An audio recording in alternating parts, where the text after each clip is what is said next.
A paz do Senhor, meus irmãos, estamos mais um dia, escola dominical, e hoje nós vamos dar continuidade ao nosso estudo, sobre o livro de Marcos.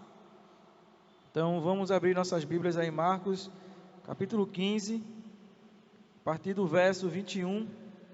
Hoje nós vamos falar sobre a crucificação de Jesus. Então, abra sua Bíblia em Marcos, capítulo 15, a partir do versículo 21. O texto que nós vamos estudar hoje vai ser do versículo 21 até o verso 32. Marcos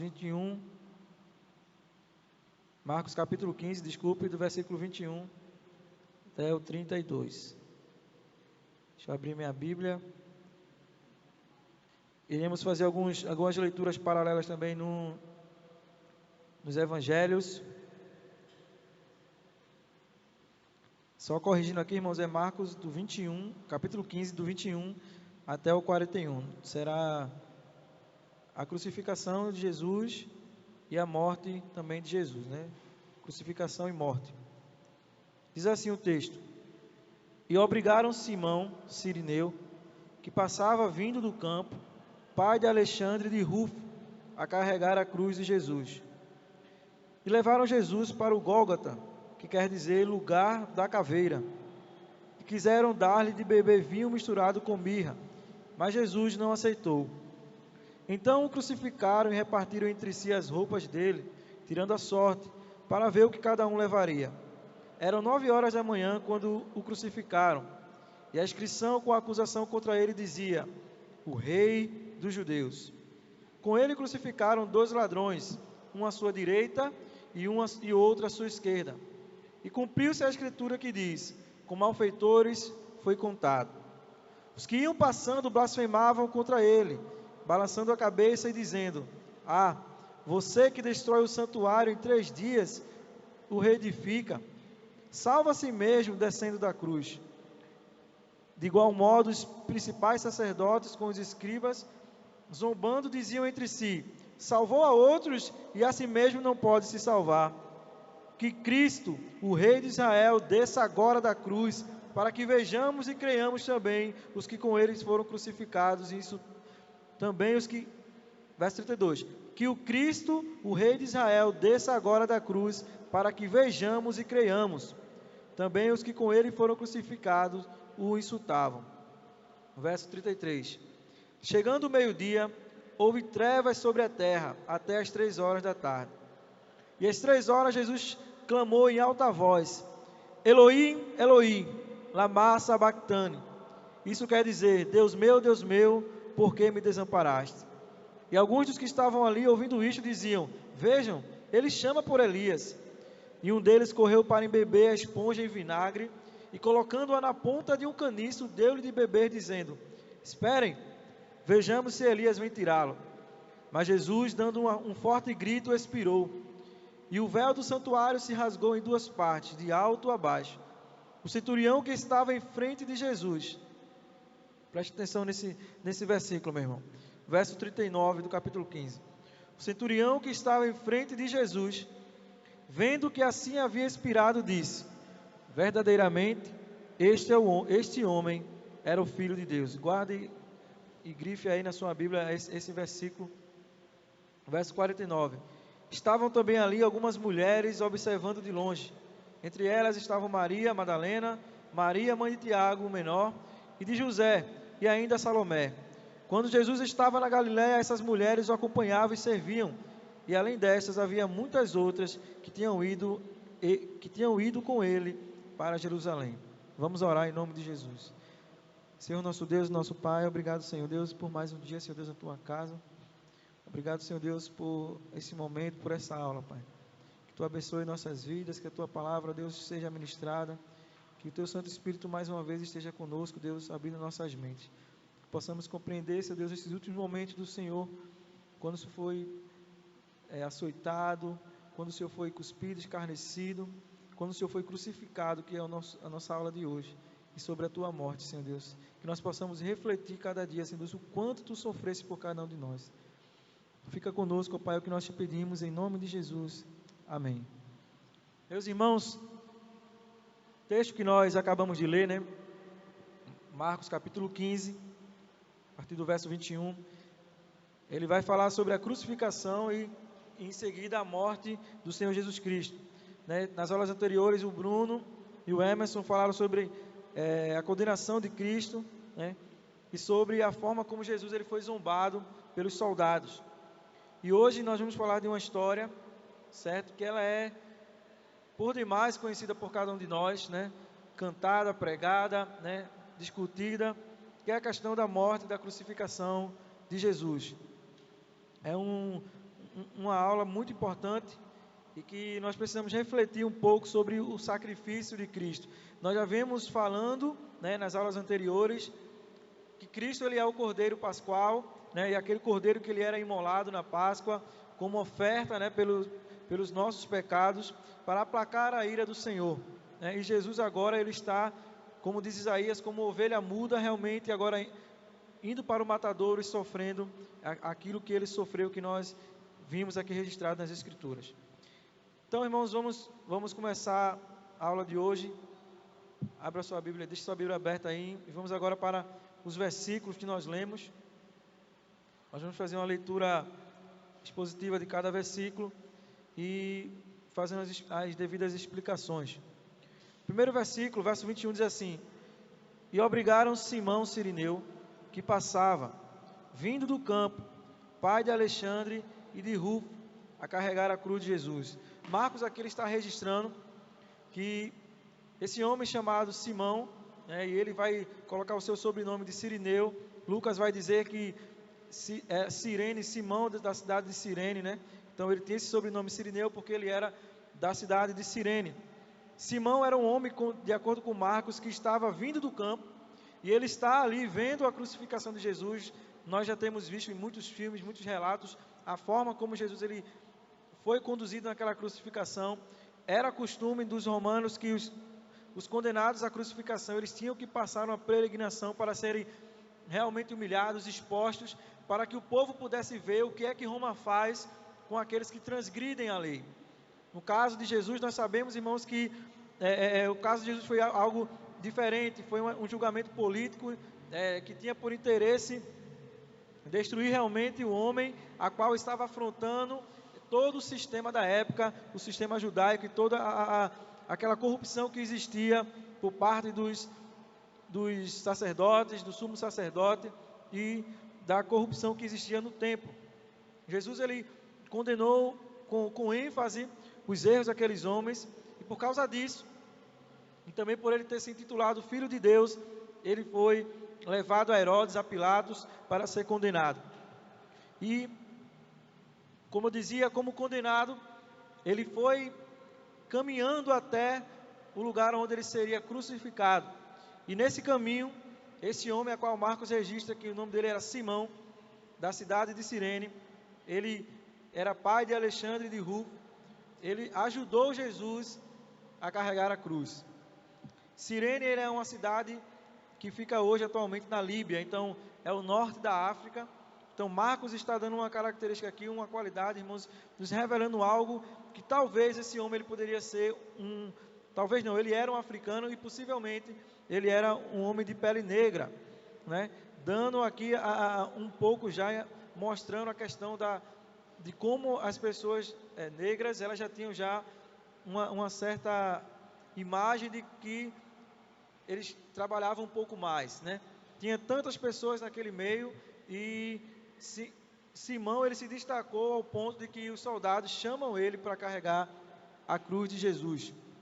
Então, Marcos ele já não dá esse detalhe.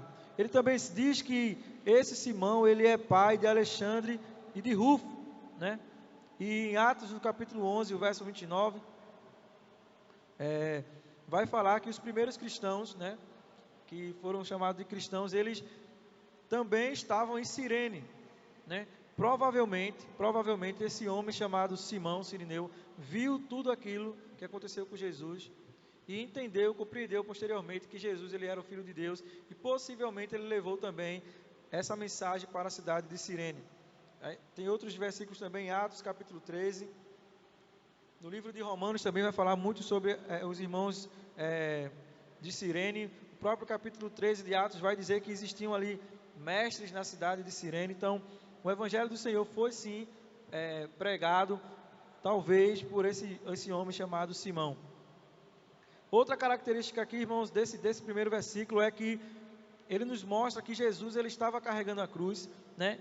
E diferente daquilo que nós vimos nas figuras, nos filmes, nas telas de pintura, Jesus carregando a cruz já toda montada, né? O tronco principal, né? O tronco da cruz, que é a parte vertical, e a parte horizontal ela está toda montada, a cruz está montada e Jesus está carregando. E de acordo com os registros arqueológicos da civilização romana, geralmente, né, esses condenados que peregrinavam até o local da crucificação, eles não carregavam a cruz completa, eles carregavam um objeto chamado patíbulo. O que era o patíbulo? O patíbulo era a parte vertical, horizontal da cruz. Então, apenas aquela madeira que ele ficava estendendo nos braços era a parte da cruz que esse condenado levava. E dá-se a entender que Jesus ele estava carregando isso e também que ele não estava com suas mãos amarradas. Por quê? Porque se Simão ele é chamado para carregar o patíbulo, percebe-se que ele estava com suas mãos soltas. E um detalhe também que reforça a ideia de que Jesus não estava carregando a cruz completa, é que a cruz que Jesus foi crucificado, ele era uma cruz chamada cruz humíris. O que era uma cruz humíris? Era uma cruz pequena, certo? Menor, que já ficava montada nos lugares onde havia crucificação. Por exemplo, o Gólgota, né? Nós sabemos que Barrabás iria ser condenado e o Gólgota já estava preparado. A Bíblia vai dizer que ele foi condenado entre dois malfeitores. Esses homens, eles cometeram crime, e alguns historiadores vão dizer que eles participavam da mesma quadrilha que Barrabás, e que eles seriam condenados por aqueles dias. Então, o Gólgota já estava preparado para esses homens. E geralmente essas cruzes, né, que ficavam prontas já para condenados como esse, chamava-se cruz humíris, que eram cruzes pequenas, né? Cruzes pequenas. E por que nós sabemos que ela era pequena? Porque o texto vai dizer que Jesus ele foi dado vinagre a ele, foi enfiado a lança no seu peito, e a altura em que se registra aquilo ali, dá-se a entender que a cruz humíris, que era uma cruz que chegava no máximo a 2 metros de altura, era a cruz a qual Jesus tinha sido crucificado. Então, nós já vemos aqui no versículo 21 que Simão, ele é um homem que vai ajudar Jesus a carregar o patíbulo, que é a parte horizontal da cruz, né? E possivelmente esse mesmo Simão levou o Evangelho do Senhor à cidade de Cirene, né? E que o livro de Atos registra que existiam muitos crentes lá. O verso 22 diz: levaram Jesus para o Gólgota, que quer dizer lugar da caveira, e deram-lhe de beber vinho com mirra, mas ele não tomou.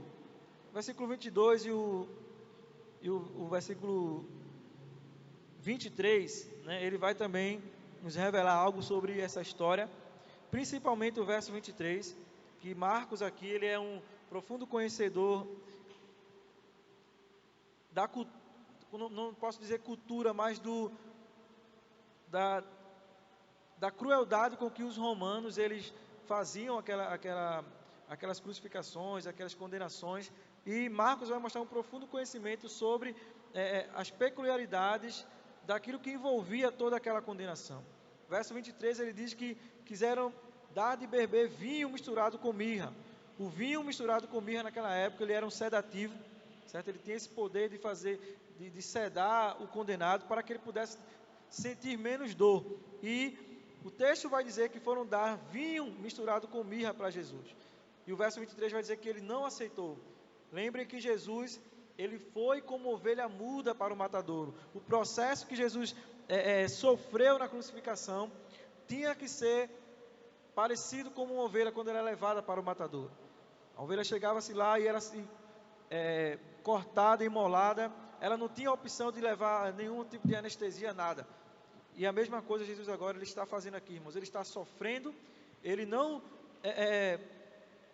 quer que sedativos possam tirar aquilo que está acontecendo naquele momento, nem diminuir a dor que era preciso ele sofrer por causa do meu e do teu pecado. Verso 24, vamos ler até o versículo 28, diz assim: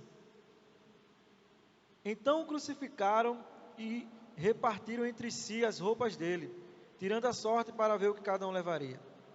Era a 3ª hora e o crucificaram. E a inscrição com a acusação contra ele dizia: o Rei dos Judeus. Em cima da cruz tinha uma placa com o nome: o Rei dos Judeus. Com ele crucificaram 2 ladrões, um à sua direita e outro à sua esquerda. E cumpriu-se a escritura que diz: com malfeitores foi contado. Esses pequenos versículos, irmãos, também nos trazem algo também extraordinário sobre a crucificação de Jesus. Primeiro, sobre a questão, né, de ser tirada a sorte entre a sua roupa, né? Vai dizer que aqueles que estavam crucificando tiraram sorte para ver com que parte da roupa de Jesus aqueles homens iriam ficar. Mas o verso 25, ele vai dizer que Jesus ele foi crucificado na hora 3ª. Outras traduções já vão traduzir já vão contextualizar essa hora 3ª, que é às 9 horas da manhã. Esse relato aqui de Marcos agora ele vai colocar ali a contagem das horas judaicas. Nós já vimos que ele fala muito sobre, durante a madrugada, durante a noite, sobre a forma como os romanos contavam as horas da noite, que era a questão das vigílias, 1ª vigília, 2ª vigília, 3ª vigília, que é uma forma que os romanos contavam os períodos da madrugada. Só que pela manhã, sobre o horário da crucificação, Marcos vai usar o formato judaico, que divide o dia em 2 partes, né? O período de luz, que é o dia, e o período da noite, e a segunda parte, que é o período da noite. Cada período desses são 12 horas, e o período do dia ele começava, a primeira hora seria às 7 horas da manhã. Então, 7 horas da manhã a primeira, 8 horas da manhã a segunda hora, e a terceira hora seria às 9 horas da manhã. Percebam que para a região em que Jesus está, em que ele está sendo crucificado no monte, exposto às 9 horas da manhã, no sol que nós conhecemos aqui daquela região, o sol de Jerusalém. Jesus ele tinha passado a noite, lembrem, irmãos, que ele tinha sido açoitado no dia anterior. Ele estava com suas costas todas feridas. Jesus, antes de ser açoitado, ele estava no Getsêmani. Nós falamos aqui que ele tinha suado sangue, né? As suas lágrimas também se transformaram em sangue, o seu suor se transformou em sangue. A medicina vai dizer que quando o homem ele chega ao ponto de transpirar sangue, o desespero que ele está é muito grande, a ataque cardíaco que o seu coração está é muito alto, a pressão do seu coração estava muito alto. Logo depois dessa cena, Jesus vai ser açoitado, ou seja, o homem que estava com seu sangue circulando com uma pressão muito forte, logo depois foi açoitado.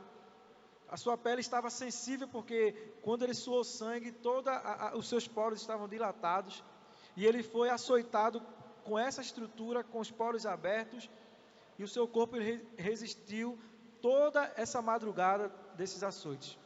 E ele, pela manhã, é condenado à crucificação. Caminha, né, pela manhã toda até as 9 horas da manhã, até chegar no Gólgota. E às 9 horas da manhã ele é crucificado. Percebam, irmãos, o sofrimento que Jesus passou. É simples para nós contarmos essa história, porque já a gente se fala tanto que muitas vezes ela perde toda a sua crueldade. Nós percebemos um pouco disso quando nós passamos por um sofrimento parecido. Por exemplo, você leva um corte, você perde um dedo, uma pessoa que perdeu uma mão, que teve algum órgão, a perna, o braço amputado.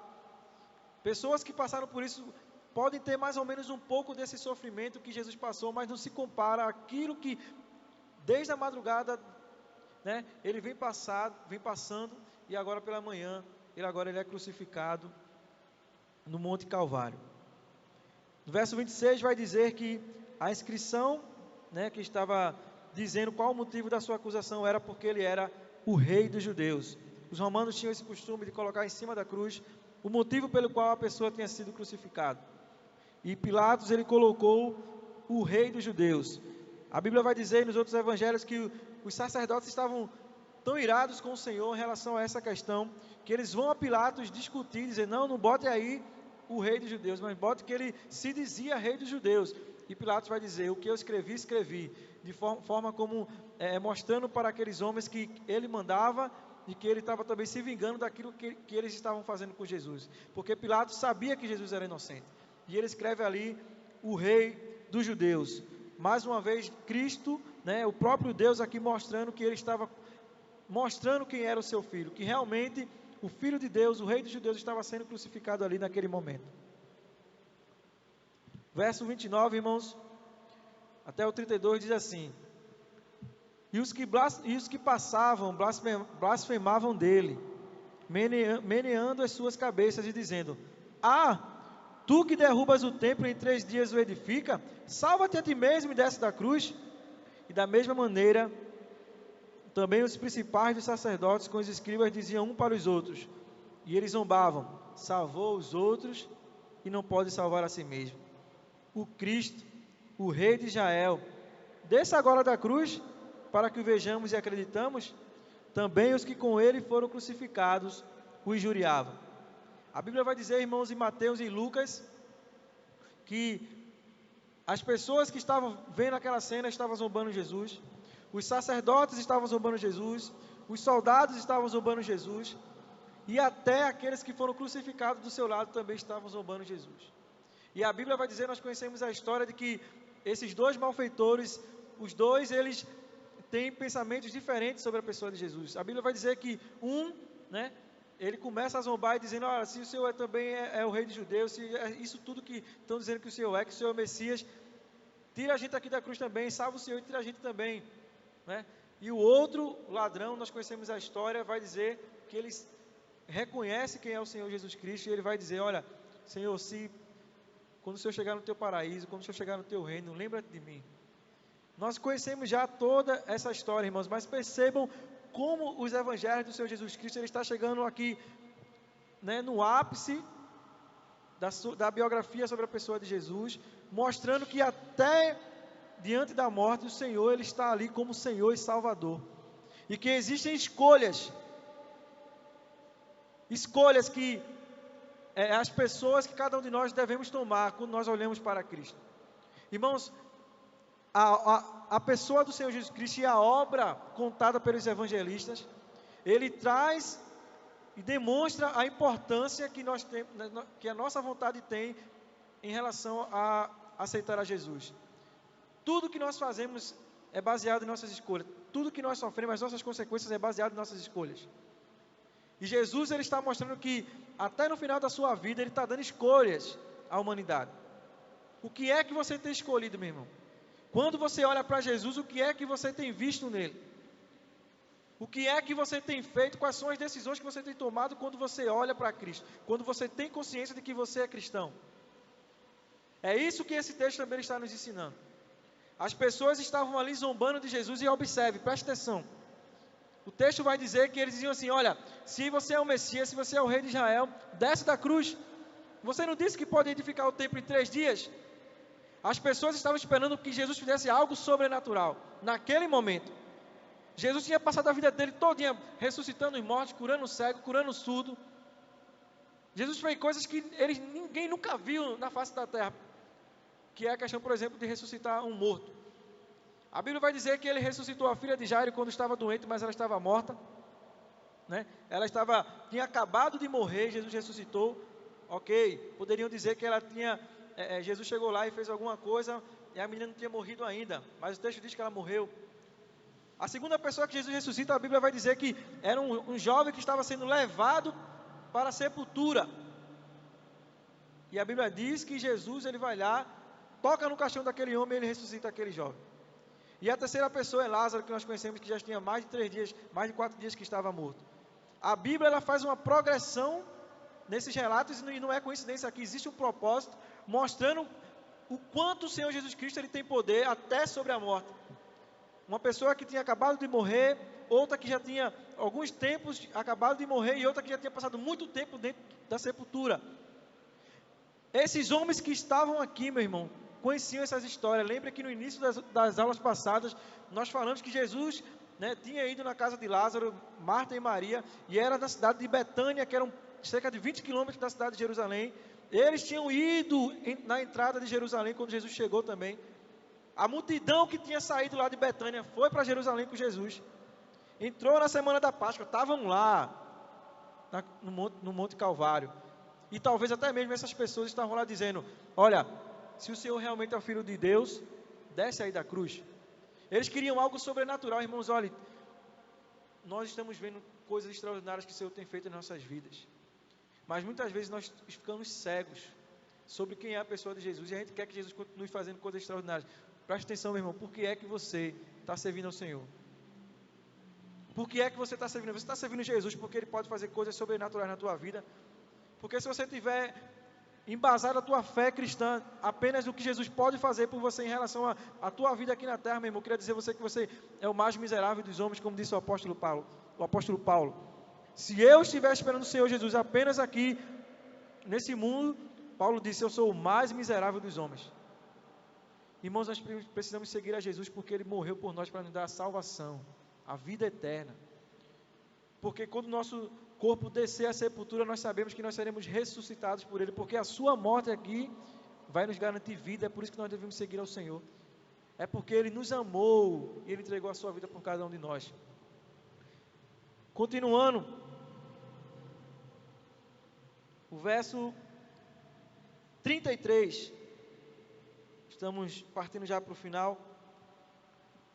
Chegando o meio-dia, né, outras versões vai dizer a hora nona, houve trevas sobre toda a terra.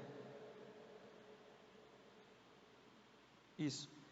Houve trevas sobre toda a terra, até as 3 horas da tarde. Veja, o versículo 33 está dizendo que Jesus ele foi crucificado às 9 horas da manhã, ficou lá até o meio-dia, e de meio-dia, irmãos, até as 3 horas da tarde, a Bíblia vai dizer que o sol escureceu, e ficou de meio-dia a 3 horas da tarde. Percebam em que momento o Senhor ele faz essa ação no mundo. No momento em que nós conhecemos que o sol ele está a pino, a todo vapor, ao meio-dia, o próprio Deus ele vai e escurece a terra até as 3 horas da tarde. Não foi 5 minutos nem 10 minutos como a gente vê nos filmes. Foram 3 horas de escuridão. João vai dizer, irmãos, que quando isso acontece, quando Jesus está morrendo, os sepulcros eles são abertos e as pessoas os santos são ressuscitados.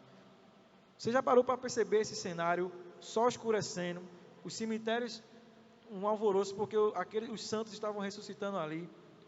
Imagina o que estava acontecendo em Jerusalém, né? Porque a gente só foca no Calvário, mas o alvoroço que estava acontecendo em Jerusalém, a cidade cheia porque era Páscoa.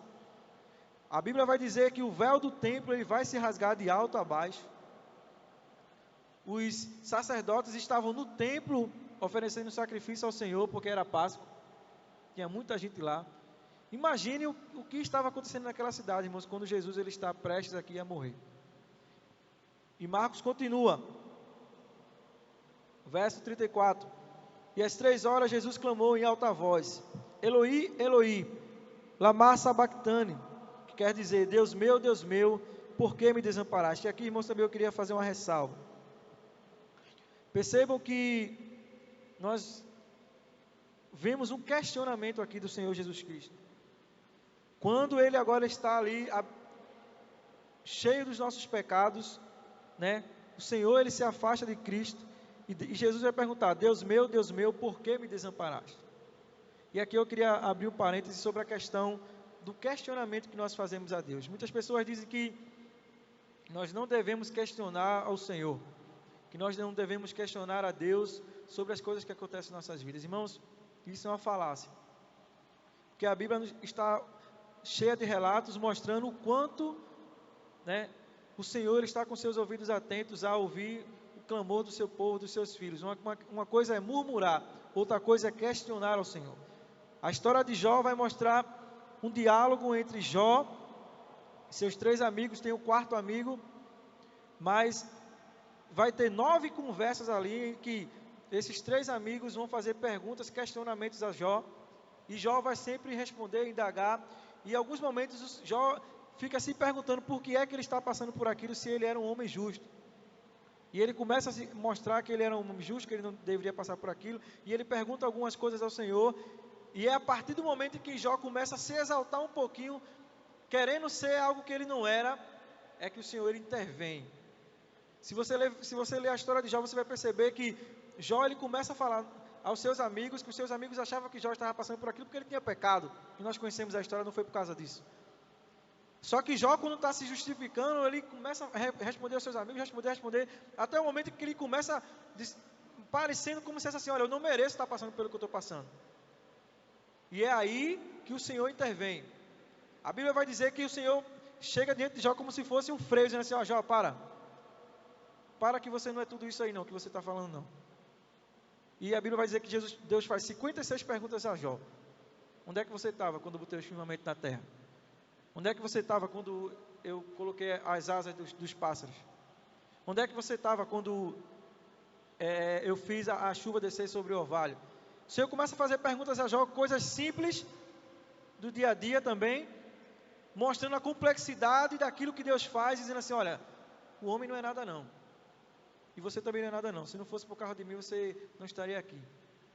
É impressionante, irmãos, como o Senhor, Ele está nos ouvindo a todo tempo, até o momento em que nós queremos ser aquilo que nós não somos. E Jesus está questionando Deus, Senhor, por que o Senhor me desamparou? Quantos de nós perguntamos nessa pandemia, Senhor, por que disso? Nós precisamos ter, irmãos, a certeza do propósito, do porquê nós estamos passando o que nós estamos passando. É isso que nós devemos ter. É a certeza, certo? Daquilo que nós estamos passando. Senhor, talvez eu esteja passando esse momento por causa disso. Senhor, não sei porquê, mas me mostra. É isso que nós devemos pedir ao Senhor. Verso 35. E alguns de que estavam ali ouvindo isso diziam, vejam, ele chama por Elias, porque o Senhor falou Eli, Eli. Achavam que ele estava delirando. E um deles correu para embeber esponja e vinagre, e colocando-a na porta de um caniço, deu-lhe de beber, dizendo, esperem, vejamos se Elias vem tirá-lo. Irmãos, esse versículo aqui, ele é chocante. Ele é extremamente chocante. Verso 36 do capítulo 15. Na época do Império Romano, ele foi um império que teve uma civilização muito evoluída, né? Legalmente, em relação à infraestrutura. O Império Romano ele construiu ruas, cidades, estradas, e todas as cidades governadas por ele tinham estradas que conduziam a Roma, né? É daí que vem aquela frase, quem tem boca vai a Roma, porque só precisava você perguntar, né, às pessoas qual o caminho para chegar a Roma, que naquela região sempre existia um caminho, sempre alguém ia dizer, olha, é por aqui, porque existiam estradas que conduziam a Roma, né? A maioria das cidades governadas por ele tinham estradas que conduziam a Roma. A civilização romana ele foi um império muito forte, muito forte. E Roma ele tinha uma questão do saneamento básico muito evoluído, muito evoluído em relação às outras civilizações, né? Eles foram os primeiros impérios a construir realmente sistemas de esgoto, né? A questão do saneamento básico era muito evoluído no Império Romano. Para vocês terem uma ideia sobre esse texto em relação ao saneamento básico, Roma ele tinha um negócio chamado banheiros públicos, né? Os banheiros públicos, talvez você já tenha visto algum filme. O que eram os banheiros públicos? Eram banheiros, eram algumas bancadas, né, assim, a uma certa altura, na altura de um assento de um homem, certo? E esses banheiros ficavam abertos em locais públicos específicos, onde existia uma aglomeração de pessoas. E como eram esses banheiros públicos? Eles eram abertos, existiam os buracos, né, os buraquinhos onde as pessoas sentavam para fazer suas necessidades. Esse banheiro era aberto, agora claro, era dividido por homem e mulher, né? Quem era mais rico tinha até orquestra tocando, né? Sei lá, talvez a pessoa quisesse ter um momento mais ali lúdico lá, né, sei lá, tem gente que faz tanta coisa quando está fazendo suas necessidades, né, lê um livro, assiste um filme. E Roma já tinha isso já, viu, irmãos? Já tinha isso. E esses banheiros públicos eram abertos, né? Eram abertos. Você podia estar sentado aqui fazendo suas necessidades, do seu lado tinha outra pessoa também fazendo as suas necessidades. E esses banheiros, como eu disse, eles eram colocados em locais públicos. Só que naquela época não existia papel higiênico, irmãos. Não existia papel higiênico. Então, como é que esses banheiros eles eram utilizados?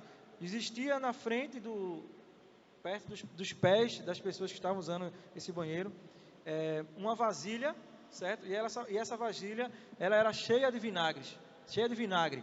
E dentro dessa vasilha existia uma esponja que era acoplada a um cano, né? A Bíblia vai dizer um caniço.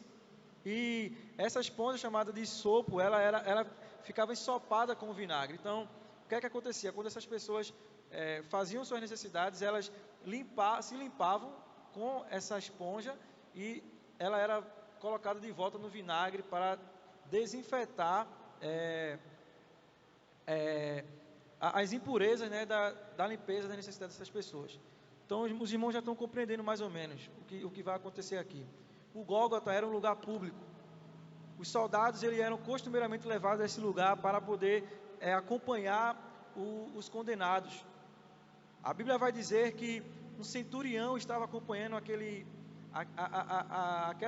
aquela condenação, porque a guarda romana, quando tinha assim, condenações como essa, de homens malfeitores, precisava-se sim de uma guarda acompanhando todo aquele homem. E o Gólgota era um local público. Possivelmente, existia no Gólgota um banheiro como esse. Um banheiro como esse. E vejam o que o texto está dizendo no verso 36. E um deles correu para embeber uma esponja em vinagre, e colocando-a na ponta de um caniço, deu-lhe de beber. Irmãos, possivelmente Jesus, foi dado a ele uma esponja cheia de vinagre de um banheiro público, que era usado para limpar as pessoas de suas necessidades. Vejam a tremenda humilhação que o Senhor Jesus Cristo ele passou por mim e por você, meu irmão, ao ponto de que aquela esponja toda suja foi colocada na sua boca, porque ele pediu água para beber e deram-lhe a ele uma esponja cheia de vinagre.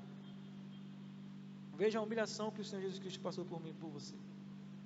O quanto ele esteve disposto até ir até o final para morrer por mim e por você. E o verso 37 vai dizer: mas Jesus, dando um grito forte, expirou. E o véu do santuário se rasgou em duas partes. Os outros evangelhos vão dizer que ele disse: está consumado. O verso 39 diz: o centurião que estava em frente de Jesus, vendo que assim havia expirado, disse: verdadeiramente, este homem era o Filho de Deus. E aqui eu estou encerrando a minha aula de hoje com esse versículo 39. Vejam o que diz o capítulo 1 e o versículo 1 do Evangelho de Marcos. Primeiro versículo do Evangelho de Marcos: princípio do Evangelho de Jesus Cristo, Filho de Deus. E no verso 39 do capítulo 15, um centurião romano vai dizer: verdadeiramente, este homem era o Filho de Deus. Lembrem que o Evangelho de Marcos foi escrito para os romanos. E nesse versículo, versículo 39, é um centurião romano, um oficial da guarda romana, que está dizendo: verdadeiramente, este homem era um Filho de Deus. Isso é um testemunho que um romano, para quem esse evangelho estava sendo escrito, estava dizendo: verdadeiramente este homem era o Filho de Deus. Eu e você temos acesso a essas escrituras hoje. Temos acesso a tudo o que o Senhor Jesus Cristo fez durante a história. E quantos de nós temos olhado e percebido que Cristo realmente, Ele é o Filho de Deus? Que durante essas aulas, irmãos, sobre o Evangelho de Marcos, que já está chegando ao final, nós possamos ter uma compreensão melhor de quem é Jesus em nossas vidas. Que possamos, no final de tudo isso, durante a nossa vida, ter a certeza que Jesus, Ele é realmente o Filho de Deus. Que o Senhor, Ele nos abençoe, que o Senhor, Ele te abençoe aí, que a aula de hoje, ela possa produzir frutos na tua vida, entendendo que Jesus, Ele é o Filho de Deus, independente de qualquer coisa, independente de mim, de você, dos questionamentos, daquilo que está acontecendo no mundo, Ele continua sendo Deus. Que o Senhor te abençoe, em nome de Jesus. Amém.